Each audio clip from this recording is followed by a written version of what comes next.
বাধ্য হয়ে আমাদের বাংলাদেশের পৃথিবীর মানচিত্রে বাংলাদেশের নাম উজ্জ্বল করতে চাই।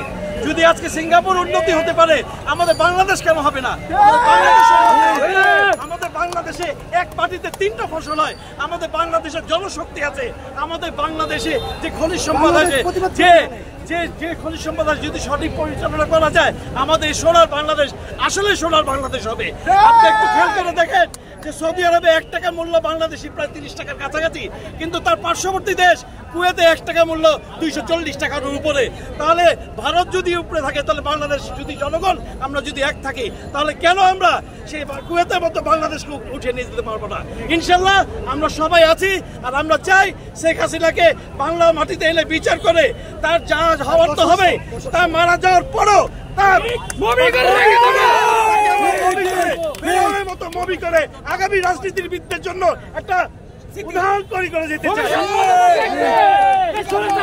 আমরা কেমন বাংলাদেশ চাই? এখন বৈষম্য বিরোধী বাংলাদেশ চাই।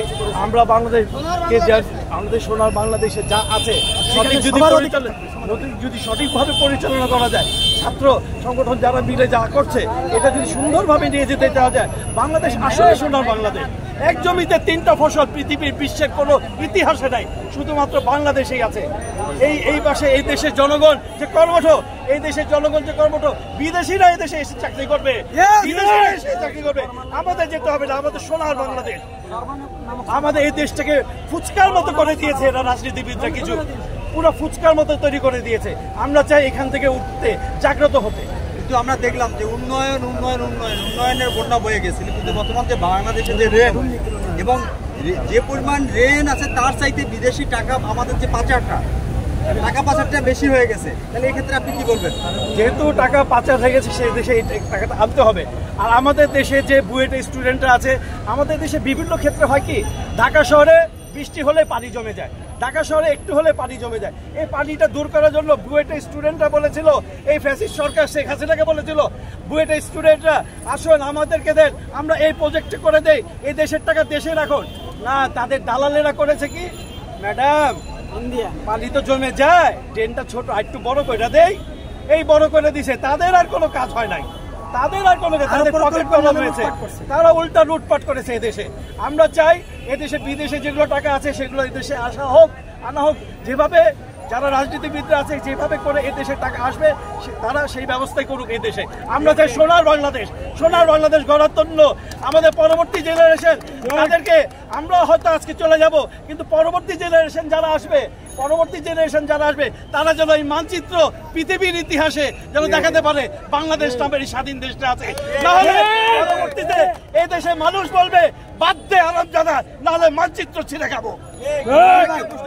আমার একটা প্রশ্ন আছে, বর্তমান যে বিসিএস এর যে প্রশ্ন ফাঁসকারী আবেদ কাকু, ছাগল কাণ্ডের মতিউর, বেনজির, যারা এই দেশের লুট করে নিয়ে গেছে, তাদের বিচার কি হতে পারে?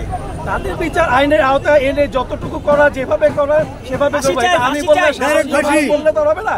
আইনের আওতায় যেটা এনে যেভাবে করা যায় সুষ্ঠু হবে। আগামীতে এরা যেন উদাহরণস্বরূপ থাকতে পারে, আগামীতে আর কেউ যেন এই ধরনের কোনো কিছুর মধ্যে জড়াতে না পারে। করার আগে বুক যেন তার 3 বার কাঁপে। মৃত্যুতে যেমন সবর করতে হয়, ঠিক তাদেরও এই ধরনের কোনো দুর্নীতি কাজ করতে গেলে তাদের আবার যেন বুক কাঁপে। এই দেশে আর কোনো সরকারের আমলে যেন আর এরকম বেনজির, এরকম মতিউর, এরকম যেন আর তৈরি না হয়। আমরা সকলে ঐক্যবদ্ধ ভাবো।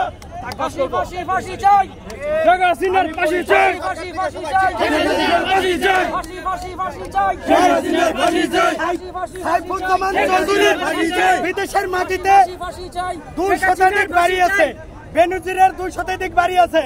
সন্ত্রাস বাহিনীর বাংলাদেশের সর্বাধিনায়ক আজিজ আহমেদ, সাবেক সেনাপ্রধান, তার ভাই হারিস জোসেফ, তার নাতিপুতিরা, এই সন্ত্রাস বাহিনী যতক্ষণ তাদেরকে বিচার না করা হবে, ততক্ষণ ঢাকার মোহাম্মদপুর স্বাধীনতা পাবে না। এই আজিজ আহমেদ, সন্ত্রাস জোসেফ, হারিস, এদেরকে রাষ্ট্রপতি, আওয়ামী লীগের রাষ্ট্রপতি মাফ করে দিছে। এবং যারা অর্থ পাচার করছে, এই যে এসএলএম গ্রুপ, এই এসএলএম গ্রুপ বাংলাদেশের ঐতিহ্য ইসলামী ব্যাংককে ধ্বংস করছে।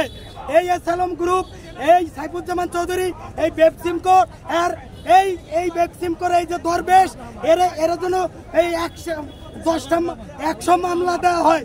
এবং সাইফুজ্জামান চৌধুরী, এরকম নাম জানা মতিউর, আবেদ আলী সহ যারা এই জনগণের টাকা, একটা ডিম হাঁসের ডিম 10 টাকা হবে, এই ডিম 20 টাকা দিয়ে খেতে হয়।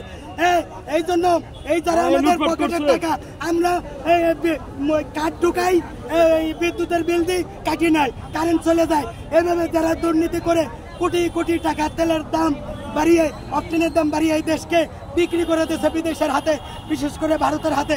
আমি হিন্দু সম্প্রদায়ের লোক ছিলাম, বর্তমানে আমি মুসলমান। আমি জানি এদেশের হিন্দু আওয়ামী লীগের আমলে নির্যাতিত হয়, আর অন্য কোনো সরকারের আমলে এত নির্যাতিত হয় না। এবং ভারতকে বলে দিই, তুমি সাবধান হয়ে যাও, তোমার এই আওয়ামী লীগরা ক্ষমতায় আসার জন্য ভুল মেসেজ দিছে। এই ক্ষমতার জন্য এই ট্রাম কার্ড খেলাইছে হিন্দু সম্প্রদায় দিয়ে দিয়া। আমি আমার বংশের, আগের বংশের, বর্তমানে তো আমি খান, আগের বংশে আর যে উপদেষ্টা হয়েছে বিধান রঞ্জন পোদ্দার, আমার নাম ছিল ননীগোপাল পোদ্দার। আমি বলতে চাই দাদাকে, দাদা আপনার নেতৃত্বে এবং পিনাকি ভট্টাচার্য, বৈশ্বর বাবু রায়, চন্দ্র রায়, এদের নেতৃত্বে হিন্দু সমাজ অত্যন্ত নিরাপদে আছে, নিরাপদে ছিল, আওয়ামী লীগের আমলে কষ্টে ছিল এবং নিরাপদে ভবিষ্যতে থাকবে। এবং যারা অর্থ পাচার করছে ধরা খাবে, তাদের বিশেষ করে বেনজিরের, গোপালগঞ্জের এবং সারা বাংলাদেশের যত সম্পত্তি আছে, আমি মনে করি আমার ছাত্র ভাইরা কাতরাইতেছে, বিল দিতে পারে না, এই পপুলার তারা গলা কাটা বিল করে, এরকম এই বেনজিরের সকল সম্পত্তি বাজেয়াপ্ত করে এটাকে নিলামে দিয়ে সকল টাকা ছাত্র ভাইদের চিকিৎসা ফান্ডে ব্যয় করা হোক।